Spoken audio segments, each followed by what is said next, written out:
तो एक बार फिर से स्वागत है आपको हमारे YouTube channel Extra Learning Point and UEC official पे। तो आज हम यूरोप में राष्ट्रवाद चैप्टर का लघुत्तरीय प्रश्न कराने जा रहे हैं।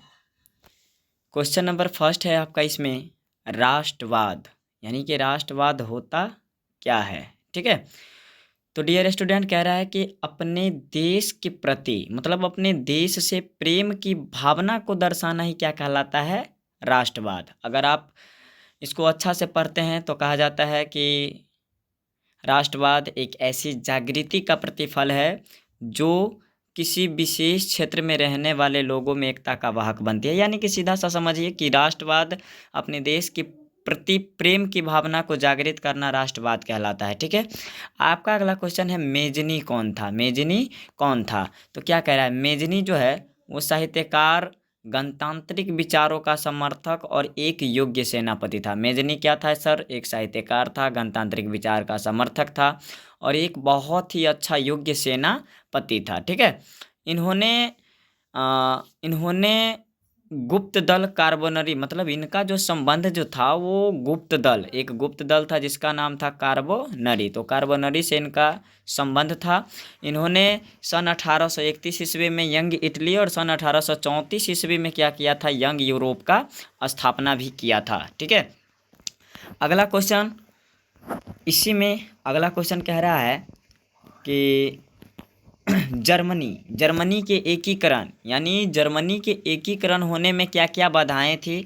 तो सर जर्मनी के एकीकरण होने में जो बाधाएं थी वो नीचे दिया गया है। जिसमें पहला है, जर्मनी जो है लगभग 300 छोटे बड़े राज्यों में विभाग था। जर्मनी कितने बड़े छोटे बड़े राज्यों में विभाग था सर, 300 छोटे बड़े राज्यों में विभाग था। यहाँ पर सभी लोगों के बीच, यहाँ के राज्य में उपस्थित सभी लोगों के बीच राजनीतिक, सामाजिक और धार्मिक विषमताएं मौजूद थी। यानी कि कहने का मतलब है लोगों में समानता यहाँ पर देखने को नहीं मिल रहा था, है ना। और सबसे बड़ी बात कि यहाँ पर जो था राष्ट्रवाद की भावना का अभाव था। किस चीज़ का अभाव था, राष्ट्रवाद की भावना का यहाँ पर सबसे बड़ा अभाव था। क्वेश्चन नंबर 4 आपका कह रहा है मेटरनिख युग क्या है। मेटरनिख युग, तो मैंने पीछे भी चर्चा किया है कि सर सन 1815 से लेकर 1848 तक ऑस्ट्रिया में किसका शासन चला था, तो सर मेटरनिख का। मेटरनिख कहाँ का चांसलर था, तो सर ऑस्ट्रिया का। तो इनका शासन व्यवस्था चला था, इसीलिए इस काल को क्या कहा गया, तो सर इस काल को ऑस्ट्रिया के इतिहास में क्या कहा गया था, तो सर मेटरनिख युग कहा गया। ठीक है, आपका अगला क्वेश्चन है 1848 ईस्वी के फ्रांसीसी क्रांति का क्या क्या कारण था। तो 1848 ईस्वी के फ्रांसीसी क्रांति का जो कारण था वो आपको नीचे दिया गया है।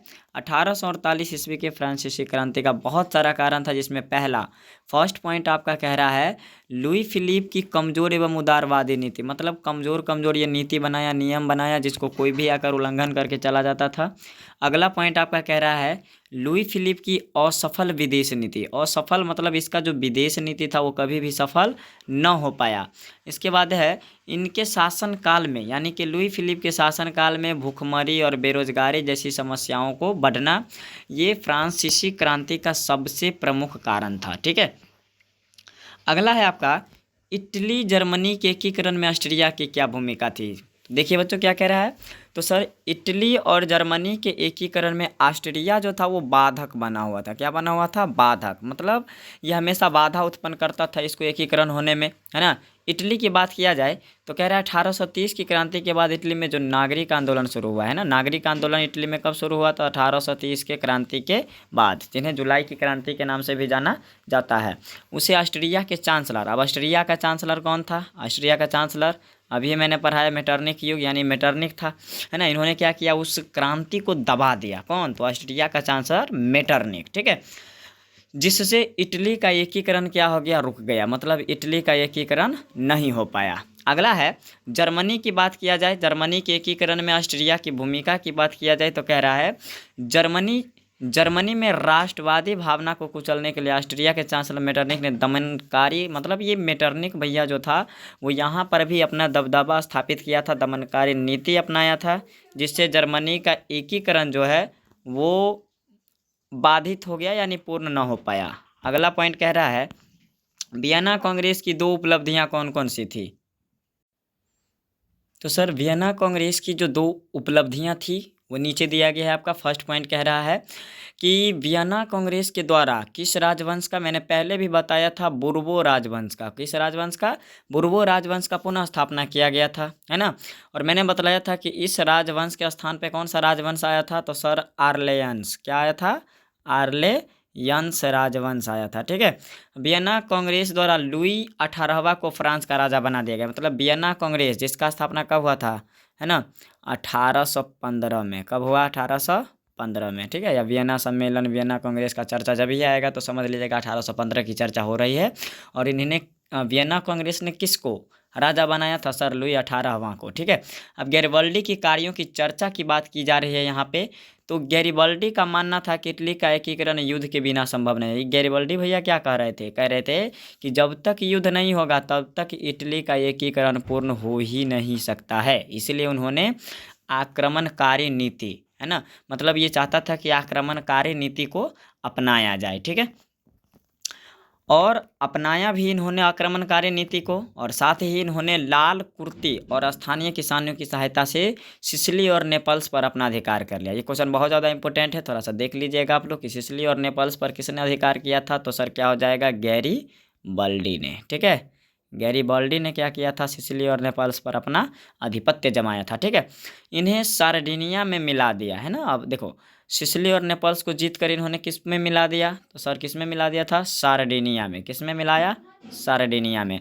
गैरिबल्डी ने पोप पर भी आक्रमण किया करना चाहता था, लेकिन काउंट काबूर ने इसकी अनुमति नहीं दी, है ना। काउंट काबूर ने इसकी अनुमति नहीं दी थी। चलिए अगला क्वेश्चन कह रहा है, जर्मनी के एकीकरण के लिए बिस्मार्क ने कौन सी नीति अपनाई। तो जर्मनी के एकीकरण के लिए बिस्मार्क ने सैन्य शक्ति का, मतलब सैन्य शक्ति का नीति अपनाया। मतलब ये सैन्य शक्ति को महत्व समझता था और ये चाहता था कि जर्मनी के एकीकरण के लिए ये किसी भी सेना को उतार सकता है। इसलिए उन्होंने रक्त एवं लौह नीति का मतलब अपनाया। कौन, बिस्मार्क भैया। रक्त एवं लौह नीति का अवलंबन किसने किया था, तो सर जी बिस्मार्क ने। ठीक है। आगे चर्चा करेंगे दीर्घोत्तरीय प्रश्न, एक दो इसमें से दीर्घोत्तरीय प्रश्न भी करेंगे। आपके दीर्घोत्तरीय प्रश्न में जो पहला क्वेश्चन दिया गया है, यूरोप में राष्ट्रवाद चैप्टर, इसमें से पहला क्वेश्चन दिया है कि सर इटली के एकीकरण में मेजनी, काउंट काबोर और गैरिबल्डी का क्या क्या योगदान था, इसके बारे में कह रहा है बतलाने के लिए। तो देखिए चर्चा करते हैं थोड़ा सा। सबसे पहले लिखेंगे कि सर इटली के एकीकरण में मेजनी, गैरिबल्डी और काउंट काबूर का बहुत ज़्यादा योगदान था, जिसमें सबसे पहला चर्चा है आपका मेजनी का। ठीक है। चलिए मेजनी का चर्चा करते हैं। कह रहा है मेजनी ने यंग इटली नामक संस्था का गठन किया, है ना। तो यंग इटली नामक संस्था का सबसे पहले इन्होंने क्या किया, तो सर गठन किया, है ना। किसका गठन किया, तो सर यंग इटली का। ठीक है। गठन किया। युवा शक्ति में विश्वास करता था। ये क्या मतलब, हमेशा चाहता था कि किसी भी विद्रोह का नेतृत्व कौन करे, युवा करे। उनका कहना था यदि समाज में क्रांति लानी है तो विद्रोह का नेतृत्व किसके हाथ में देना है, तो सर युवाओं के हाथ में। किसके हाथ में देना है, युवाओं के हाथ में देना है। ठीक है। कौन चाहता था, मेजनी भैया। ठीक है। यंग इटली का एकमात्र उद्देश्य इटली को ऑस्ट्रिया के प्रभुत्व से मुक्ति कराकर, है ना, उसका एकीकरण करना था, है ना। अब देखो इटली जो था वो किसके अधीन में था, तो सर किसके प्रभुत्व के, ऑस्ट्रिया के प्रभुत्व के अधीन में था। ये क्या चाहता था, यंग इटली वाला संस्था जिसका स्थापना 1831, हाँ शायद 1831 ईस्वी में, शायद नहीं कन्फर्म है, 1831 ईस्वी में हुआ था। और ये क्या चाहता था, ये चाहता था कि हम ऑस्ट्रिया से अलग करके और मतलब इटली को एकदम मुक्त राज्य बना दे। ठीक है। इसके बाद उसने जनता जनार्दन तथा इटली का नारा बुलंद किया। मतलब जनता जनार्दन के लिए, इटली के लिए अपना नारा दिया। इससे युवाओं में एकता का सूत्रपात हुआ। मतलब सब युवा में एकता की भावना जगी, है ना, यूनिटी जगा, देश के प्रति लगाव जगा। और 2 वर्षों के भीतर यंग इटली के सदस्यों की संख्या 60,000 हो गई। कितना, 60,000। ठीक है। उग्रवादी विचारों के कारण मेजनी को निर्वासित होकर इंग्लैंड जाना पड़ा। अब देखिए देखिए ये वाला भी पूछ दिया जाता है कि मेजनी को निर्वासित होकर कहाँ जाना पड़ा, तो सर जी इंग्लैंड जाना पड़ा। ठीक है। अब वहाँ से अपनी रचनाओं द्वारा इटली के स्वाधीनता संग्राम को प्रेरित करता रहा। मतलब वहाँ पर बैठे बैठे ही चक्रव्यूह रचता रहा और इटली को चाहा कि हम क्या करें, उसको आज़ाद हमेशा करा दे। इसीलिए इटली का एकीकरण का मसीहा या इटली के एकीकरण का पैगंबर कहा जाता है किसको, सर किसको कहा जाता है, तो सर मेजनी को। किसको कहा जाता है, मेजनी को। ठीक है। चलिए अगला है काउंट काबूर का योगदान, यानी इटली के एकीकरण में काउंट काबूर का योगदान। तो सबसे पहले जानेंगे काउंट काबूर था क्या। तो काउंट काबूर जो थे वो एक महान कूटनीतिज्ञ थे। काउंट काबूर जी क्या थे, महान कूटनीतिज्ञ थे, ठीक है। उसने इटली के एकीकरण में सर्वाधिक योगदान दिया, सबसे अधिक योगदान दिया, और उसने ऑस्ट्रिया के विरुद्ध यूरोप को प्रमुख शक्तियों का समर्थन प्राप्त करके अपने कूटनीतिज्ञ का परिचय दिया। मतलब इतना शक्ति प्रदान करवाया, इतना मतलब इतना बल दिया, मतलब इतना बल दिया कि समझ सकते हैं कि वो एक स्वतंत्र राष्ट्र के तौर पे जाना पहचाना जाने लगा। कौन, इटली, ठीक है। अब वह एक सूझबूझ वाला प्रतिभा संपन्न राजनीतिज्ञ था जिसे मेजनी की प्रेरणा को कूटनीतिज्ञ बल दिया। मतलब मेजनी की प्रेरणात्मक स्थिति को भी इन्होंने बल दिया था। आगे है Garibaldi, you know very well Garibaldi, ठीक है।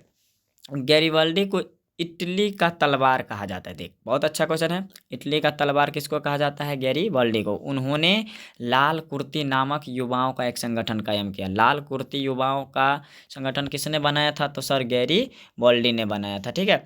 इसकी सहायता से उसने 1860 में नेपल्स के राजा को पराजित किया है ना। गैरिबाल्डी ने नेपल्स, सिसिली और नेपल्स पर कब हासिल किया अपना जीत, तो सर 1860 में, ठीक है।